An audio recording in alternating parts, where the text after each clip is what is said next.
अगर आप रोज सुबह ड्राई कफ से उठते हो और अगर आप सोच रहे हो कि इसका रीजन चेंज ऑफ वेदर है, then you are sadly mistaken. Reason कुछ और ही है. The air that you're breathing वो आपको धीरे धीरे मार रहा है. एक बारी टाइम निकालकर अपनी वेदर ऐप का AQI चेक कर लो. इंडिया में AQI 150 to 200 को मॉडरेट बोलते हैं, बट अकॉर्डिंग टू WHO वही एयर डेंजरसली टॉक्सिक होता है. और हमारे PM 2.5 स्टैंडर्ड्स तो इतने रिलैक्स्ड है कि इंडियन स्टैंडर्ड्स के अकॉर्डिंग जो एयर यहाँ मॉडरेट क्वालिटी की है वही सेम एयर यूरोपियन स्टैंडर्ड्स के हिसाब से एक्सट्रीमली पुअर कैटेगरी में डाली जाती है. PM 2.5 पार्टिकल्स हमारे हेयर से भी 30 टाइम्स छोटे होते हैं. These travel from the lungs into the bloodstream, increasing the risk of stroke and heart attack. फिर भी हम इन्हें इग्नोर करते हैं क्योंकि हमारे स्टैंडर्ड्स के हिसाब से ये एक्सेप्टेबल है.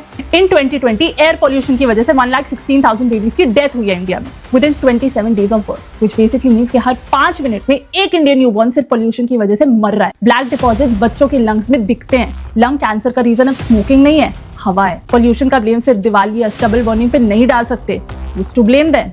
Well, look around. हमारी चोक रोड्स जहाँ कार्स का धुआं दिल्ली के पोल्यूशन का 47% है. The construction dust that we blindly work through ये 26%. और फैक्ट्रीज जो बिना रेगुलेशंस के जहर उगल रही है उसकी तो बात ही छोड़ दो. वेल हम सब इस पॉइजनस एयर में सांस ले रहे हैं, बट कौन सुधर रहा है? डू यू नो दिल्ली में 2024 के पूरे साल में एक भी दिन गुड एयर का नहीं था. 2019 से नेशनल क्लीन एयर प्रोग्राम चल रहा है. 64% पैसे खर्च हुए, जिसमें से ज्यादातर 67% पैसे सिर्फ डस्ट कंट्रोल के लिए यूज किए गए हैं, जैसे लोगों को हायर करना पानी छिड़कने के लिए, और बस 0.61 पैसे इंडस्ट्रियल पोल्यूशन से लड़ने के लिए यूज किए गए. बाकी पैसा कहाँ गया? Who knows? So what do you think? Do we keep pretending this isn't killing us?